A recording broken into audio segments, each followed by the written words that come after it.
Hello and welcome to this week's FBF News Recap, where I take a look back at last week's news and look forward to next week's new releases.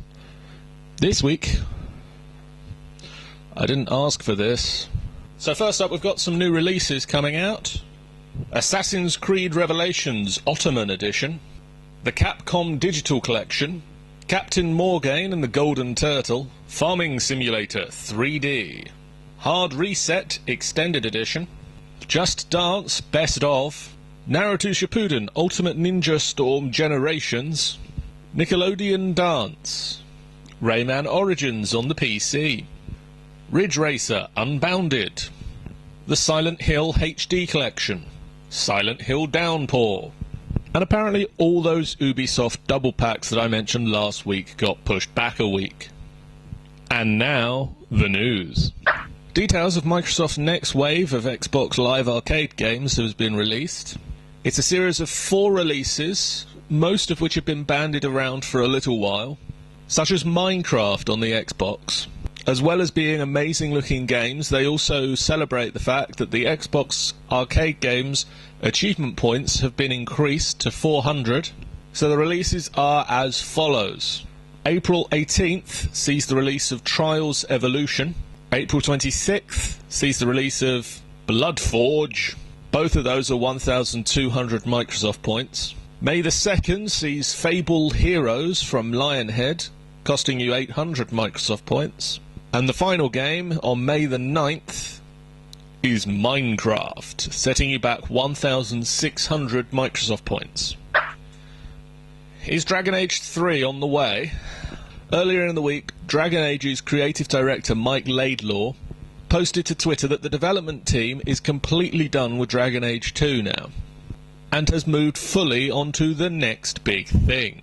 He then added in a second tweet that they will be actively looking for feedback on Dragon Age 2, and will be showing the new game more as it develops. Apparently there were plans for another Dragon Age 2 expansion pack, but that has since been canned, and they are now focusing on the next phase in the Dragon Age line.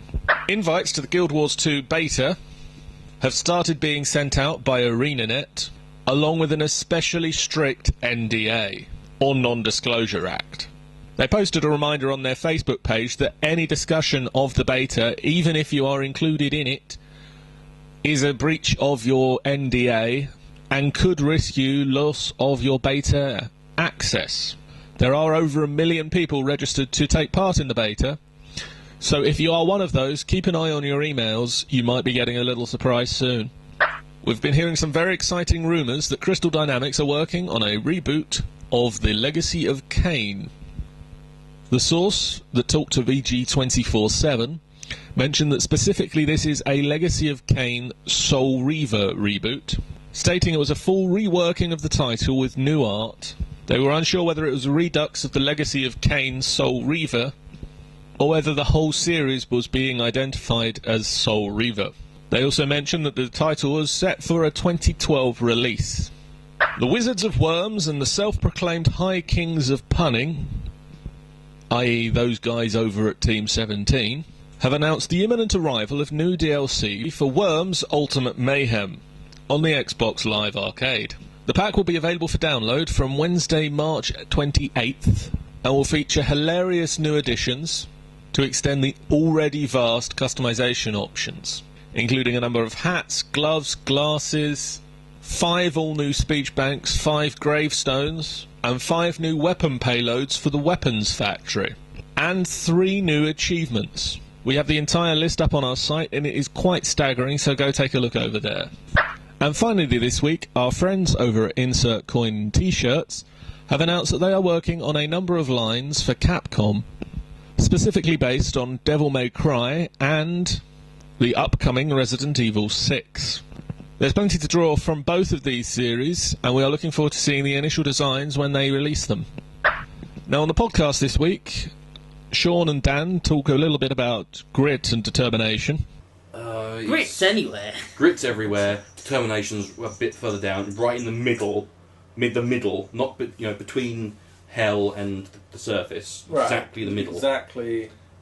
And there's only one piece in the entire map. See if you can find it, folks. But luckily, you largely have to use grit. Yeah, mostly grit. Little determination. Very little determination. Which is helpful because there's only... Which is quite useful because you can actually cut in little slivers. So head on over to the website or download that from iTunes now. And on that note, I will see you next week, guys. Bye.